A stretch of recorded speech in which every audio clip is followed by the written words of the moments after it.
Otis and the Kittens, written and illustrated by Loren Long. So if you have not checked out the other books in the Otis series, we've got a couple of other ones on our channel. Check them out. We love Otis. If we take a look at the cover, I see Otis and I see some kittens. And what is that? It's part of somebody's uniform. A firefighter. So maybe that's a little bit of foreshadowing. Foreshadowing tells us what's about to come. So if we see the kittens are in a firefighter's hat, maybe something happens where firefighters have to come. Maybe there's a fire. For the brave who run toward danger instead of away. Otis and the Kittens by Loren Long. It was hot and dry on the farm where the friendly little tractor named Otis lived. Otis couldn't remember the last time it had rained. Farmers all over the valley grew more anxious by the day. Water was in short supply, the ground was hard, and the corn stalks were half as tall as they should have been. Otis spent his afternoons out in the sweltering fields with the farmhands baling straw. Sweltering, that's a great word for hot. You know, I live in Arizona and right now it's 106 degrees outside. It's sweltering.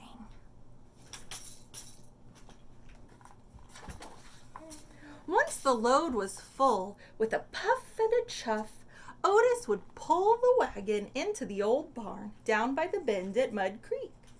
The farmhands would use a pulley to lift each bale up into the loft where it would be stored for the long winter to come.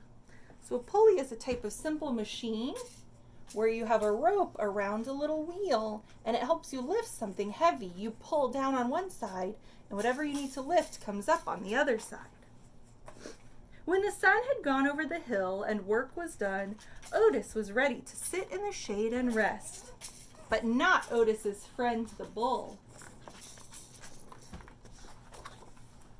The bull liked to stand in front of Otis and snort and snarl and huff hot air. 2 snorts, a snarl, and a huff. All the animals knew what that meant. The bull was challenging Otis to a tug of war.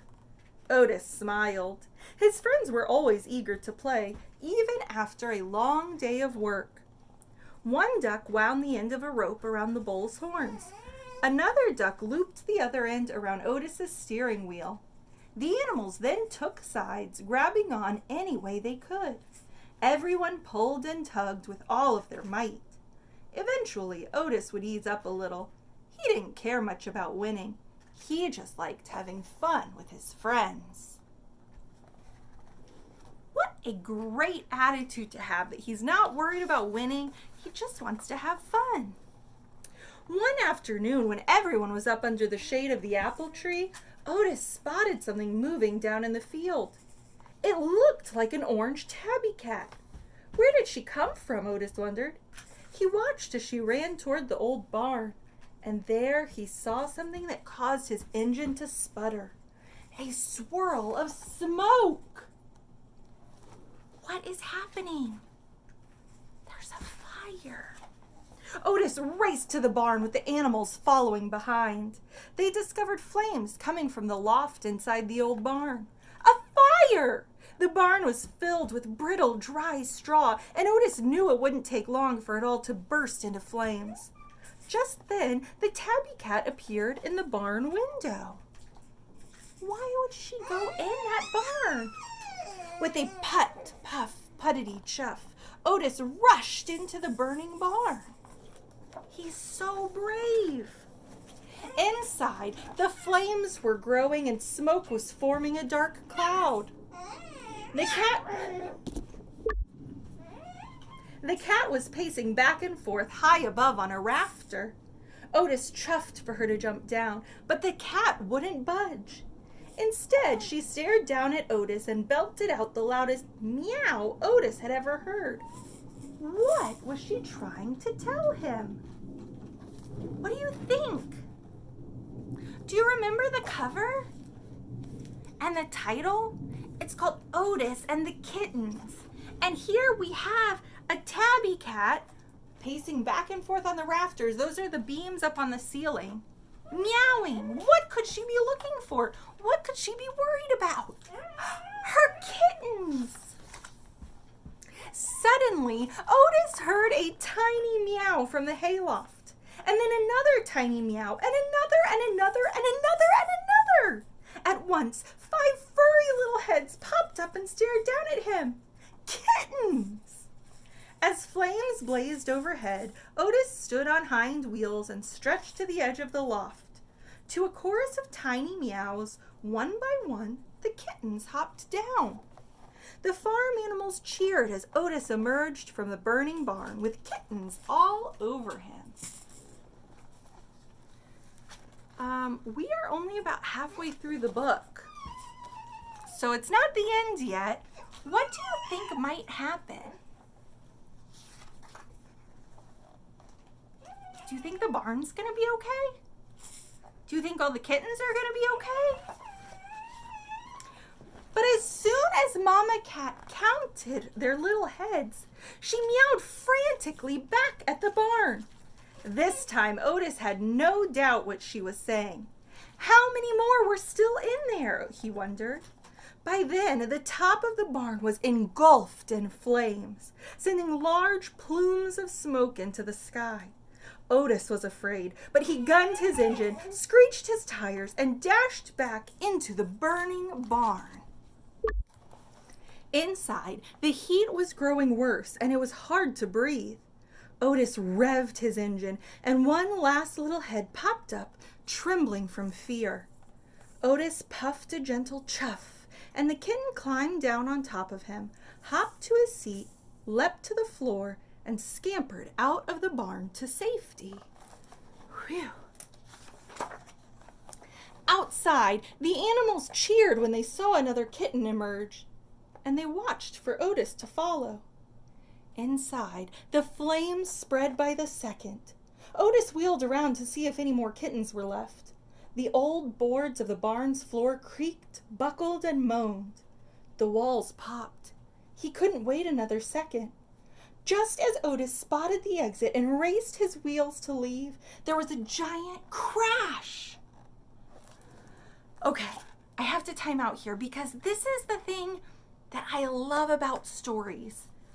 Otis is a made-up character. He's a fictional character. But I have this really strong feeling when I'm reading this book and I see this. I'm so worried about Otis, and my heart is hurting, and I don't know if he's going to be safe. Do you feel that way too? Books can really give us some very strong feelings. Happiness, sadness, fear. Let's find out what happens. The floor collapsed, and Otis plunged to the darkness below. Outside, the animals held their breath, waiting for their friend to emerge. Inside, Otis couldn't move. He had fallen into the cluttered lower level of the old barn, and he was covered in dust, debris, and broken planks. Stuck in the hole with the fire raging above, Otis could hardly puff a breath. Then he heard the siren of Fire Chief Douglas and the fire engine. The farmer pulled up, and Otis heard him rounding up the animals. Help had arrived. He knew he'd be fine, until he heard Fire Chief Douglas holler. Sorry, farmer. The creek's gone dry in the drought, and the water supply's too low to save this old barn. As long as everyone's safe, we'll have to let her burn. Is everyone safe? No, Otis is inside there. What is going to happen? How can they ever save him? Underneath the pile of broken boards and dust, Otis couldn't see a thing or move a gasket, and his heart sank deep inside his engine. The animals had grown wild with fear. The farmer counted them one by one. They were all safe and sound. He couldn't figure out why they were acting so crazy. Suddenly, the little calf bolted for the barn door. Her friends followed right behind. Inside the fiery barn, they spotted Otis stuck down in the hole, covered in boards and dust. His engine was barely running. How could they ever get him out? Otis is stuck down below, and the animals need to pull him up. How could they get him out? Do you remember that simple machine that we talked about earlier in the story? A pulley! But how will the animals ever make a pulley? The bull looked up at the rafters and down at Otis. He stood in front of the hole in the floor and snorted and snarled and huffed hot air. 2 snorts, a snarl, and a huff. 2 snorts, a snarl, and a huff. We've heard that before. When? When the animals played tug of war. The animals knew just what that meant. One duck grabbed the pulley rope and wound it around the bull's horns. Another duck flew into the hole and hooked it to Otis's steering wheel.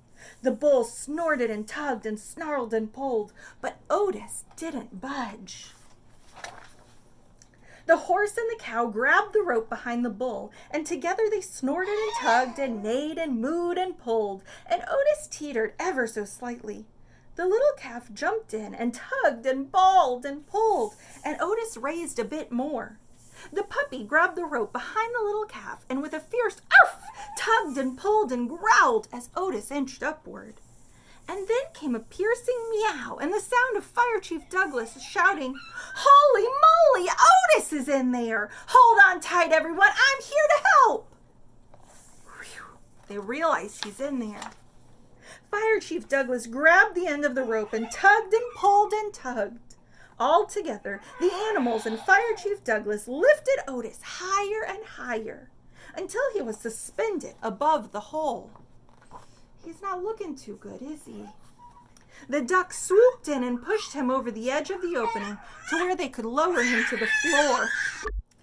Together, everyone pulled the dust and ash-covered tractor out from the burning fire just as parts of the barn began to fall. We had our littlest cub join us. She was getting a little upset in her chair. Then Fire Chief Douglas and his men hosed off Otis and wiped down his frame. The cool water... Are you helping me hold it? Thank you. The cool water revived Otis, and everyone cheered when they heard a faint put, puff, puttity, chuff. It was music to their ears. The kittens jumped up on top of Otis and crawled all over him. Fire Chief Douglas laughed and said, "Farmer, what say we adopt these kittens and their mama? They'd make a mighty fine addition to our firehouse family." Otis puffed a happy chuff. He couldn't think of a better home for his new friends. The end. Man, Otis sure is brave.